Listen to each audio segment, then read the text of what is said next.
Hi friends, YouTube पर आप सभी का स्वागत है। दोस्तों, मैं फिर से आप सभी के सामने अपने चैनल इग्नू लर्नर के माध्यम से एक बहुत ही मोस्ट इम्पॉर्टेंट प्रश्न लेकर आया हूं इस वीडियो में। और ख़ासकर मैं इस वीडियो में आप सभी को बीपीएससी 133 से रिलेटेड एक ऐसे प्रश्न के बारे में बताएंगे आप सभी को, जो कि एग्ज़ाम के लिए काफ़ी ज़्यादा इम्पोर्टेंट है। क्योंकि अब तक जितने भी प्रीवियस ईयर में इस सब्जेक्ट की परीक्षाएँ हुई हैं, उन सभी परीक्षाओं में जो है यह प्रश्न आ चुका है। और इस बार भी एग्ज़ाम में इस प्रश्न के आने की संभावनाएं काफ़ी ज़्यादा है। सो आप सभी से हम्बल रिक्वेस्ट है कि आप एग्ज़ाम में जाने से पहले एक दफ़ा इस प्रश्न का आंसर आप ज़रूर पढ़ लीजिए, क्योंकि यह प्रश्न जो है लगभग 2-3 बार जो है परीक्षाओं में आ चुका है। और अगर आपको विश्वास नहीं होता है तो आप प्रीवियस ईयर का प्रश्न पत्र को उठाइए, उसमें यह प्रश्न जो है आपको देखने को मिलेगा। तो यह जो प्रश्न है काफ़ी ज़्यादा इम्पोर्टेंट है और बार बार आता है। सो स्टार्ट करने से पहले आप सभी से हम्बल रिक्वेस्ट है कि जो भी न्यू व्यूवर्स जो कि मेरे चैनल पर पहली बार आए हैं, आप इस चैनल को सब्सक्राइब कर लीजिए, क्योंकि इस चैनल पर आपको इग्नू से रिलेटेड ऑल सब्जेक्ट के मोस्ट इंपॉर्टेंट क्वेश्चन आपको सबसे पहले वीडियो के माध्यम से प्रोवाइड की जाती है। और साथ ही साथ जो क्वेश्चन आंसर का जो PDF होता है आपको टेलीग्राम चैनल पर मिल जाएगा। तो बेहतर यह होगा कि आप इस चैनल से जो है जुड़े। ओके, सो प्रश्न की ओर बढ़ते हैं। प्रश्न एग्जाम में आता है कि संघवाद क्या है और संघवाद के लिए आवश्यक शर्तों का उल्लेख कीजिए। मैं फिर से आप सभी को बता दूं, यह प्रश्न काफ़ी ज़्यादा बार जो है परीक्षाओं में पूछा जा चुका है और इस बार एग्ज़ाम में आएगा ही आएगा। सो वीडियो के अंत तक बने रहें। ओके, तो सबसे पहले हम जानेंगे कि संघवाद आखिरकार होता क्या है। तो सबसे पहले हम आंसर के अंतर्गत हेडिंग देंगे और लिखेंगे संघवाद। ओके, इस हेडिंग के अंतर्गत आपको लिखना है कि संघवाद जो है एक ऐसा संस्थागत प्रणाली है जिसके अंतर्गत 2 स्तर की राजनीतिक व्यवस्थाओं को शामिल किया जाता है। पहला लाइन समझ में आ गया? क्या मैंने कहा? संघवाद जो होता है एक ऐसा संस्थागत प्रणाली है जिसके अंतर्गत जो है 2 स्तर की राजनीतिक व्यवस्थाओं को शामिल किया जाता है।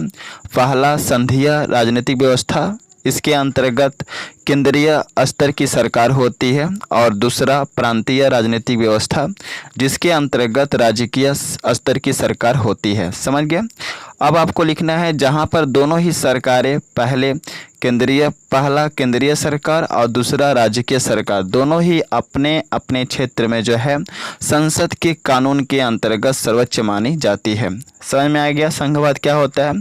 संघवाद एक ऐसा संस्थागत प्रणाली होता है जिसके अंतर्गत 2 स्तर की राजनीतिक व्यवस्थाओं को शामिल किया जाता है। पहला संघीय राजनीतिक व्यवस्था, इसके अंतर्गत केंद्रीय स्तर की सरकार होती है, और दूसरा प्रांतीय राजनीतिक व्यवस्था जिसके अंतर्गत राजकीय स्तर की सरकार होती है।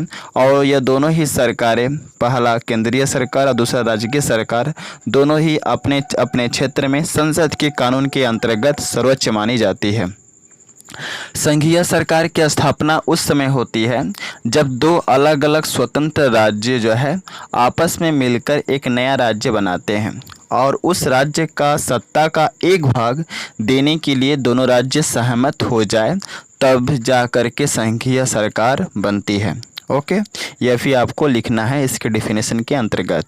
अब आपको अगला हेडिंग देना है और हेडिंग के तौर पे लिखना है संघवाद के लिए निम्नलिखित शर्तों का होना काफ़ी आवश्यक है, जो इस प्रकार है। पहला हेडिंग क्या होगा? भौगोलिक एकता का होना। इस हेडिंग के अंतर्गत बस आपको इतना लिखना है कि किसी भी प्रकार के संघीय सरकार को बनाने के लिए सबसे पहली शर्त यह मानी गई है कि इसमें 2 ऐसे अलग अलग राज्य आपस में मिले जो भौगोलिक रूप से उन दोनों राज्यों के बीच एकता स्थापित हो। अर्थात हम कह सकते हैं कि संघवाद के लिए 2 अलग अलग राज्यों को भौगोलिक दृष्टि से उनके बीच एकता का होना काफ़ी आवश्यक है। इसके साथ साथ यह दोनों ही राज्य जल की दृष्टि से और भूमि की दृष्टि से काफ़ी निकट होने चाहिए। अर्थात हम कह सकते हैं कि संघवाद के लिए एक राज्य का पानी किसी दूसरे राज्य में प्रवेश करना चाहिए और एक राज्य का भूमि जो है दूसरे राज्य से सटे होने चाहिए, तभी जा कर के किसी भी 2 राज्यों के बीच जो है संघवाद का निर्माण हो सकता है। यह पहला शर्त था, क्या? भौगोलिक एकता का होना। दूसरा शर्त है सामान्य उद्देश्य की पूर्ति के लिए एक ही भावना का होना। इस हेडिंग के अंतर्गत आपको इतना लिखना है कि संघवाद के लिए यह काफ़ी ज़रूरी होता है कि दो राज्यों के बीच में किसी भी प्रकार के सामान्य उद्देश्य की पूर्ति करने के लिए उन दोनों राज्यों के बीच में एकता की भावना होना चाहिए। अन्यथा दो राज्यों के बीच में जिनकी भावनाएं अलग अलग हो, जिनके विचार अलग अलग होते हैं, तो ऐसे स्थिति में दो राज्यों के बीच में कभी भी संघवाद का निर्माण नहीं हो सकता है। संघवाद कहता है कि दो ऐसे राज्य जिनका एक ही भावना हो किसी भी उद्देश्य की पूर्ति के लिए, तभी जा कर के यह संभव हो पाता है कि उन दोनों राज्यों के बीच में संघवाद का निर्माण हो सके। समझ गए? तो दूसरा हेडिंग है सामान्य उद्देश्य की पूर्ति के लिए एक ही भावना का होना, चाहे वह केंद्रीय सरकार हो चाहे वह राजकीय सरकार हो।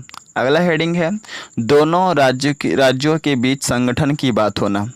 इस हेडिंग के अंतर्गत आपको लिखना है कि अगर हम चाहते हैं कि दो ऐसे राज्य जिनकी भाषा और विचार अलग अलग हो और उन दोनों राज्यों के बीच में संघवाद का निर्माण हो, तो इसके लिए काफ़ी ज़रूरी होता है कि उन दोनों राज्यों के बीच में संगठन की भावना हो, अर्थात उन दोनों अलग अलग राज्यों के बीच में संगठन का भावना होने से ही उनके बीच संघवाद का निर्माण हो सकता है, क्योंकि संगठन की भावना से ही ये दोनों राज्य किसी भी उद्देश्य को पूर्ति करने में क्या होते हैं, सक्षम होते हैं। तो दोनों राज्यों के बीच में संगठन का होना काफ़ी ज़रूरी है अगर हम चाहते हैं कि उन दोनों राज्यों के बीच में क्या हो, संघवाद का निर्माण हो। अगला है 4th नंबर पॉइंट, वह है भाषा, धर्म, संस्कृति तथा हितों की एकता का होना। इस हेडिंग के अंतर्गत आपको इतना लिखना है कि किसी भी दो अलग अलग राज्यों के बीच संघवाद के निर्माण करने के लिए उन दोनों राज्यों का भाषा, धर्म, संस्कृति और हितों की एकता का होना काफ़ी आवश्यक है, अन्यथा उन दोनों राज्यों के बीच में संघवाद का निर्माण नहीं हो सकता है।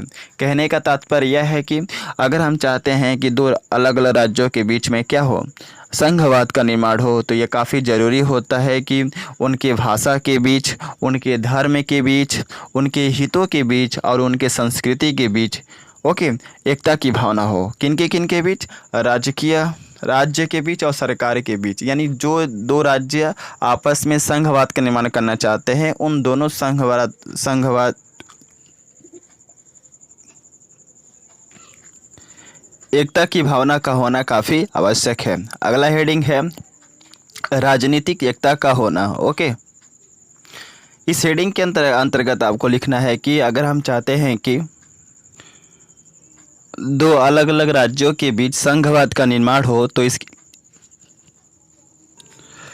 क्या हेडिंग देंगे? राजनीतिक एकता का होना। इस हेडिंग के अंतर्गत आपको लिखना है कि अगर हम चाहते हैं कि दो अलग अलग राज्यों के बीच संघवाद का निर्माण हो, तो इसके लिए काफ़ी ज़रूरी होता है कि उन दोनों राज्यों के बीच राजनीतिक दृष्टि से एकता होना चाहिए।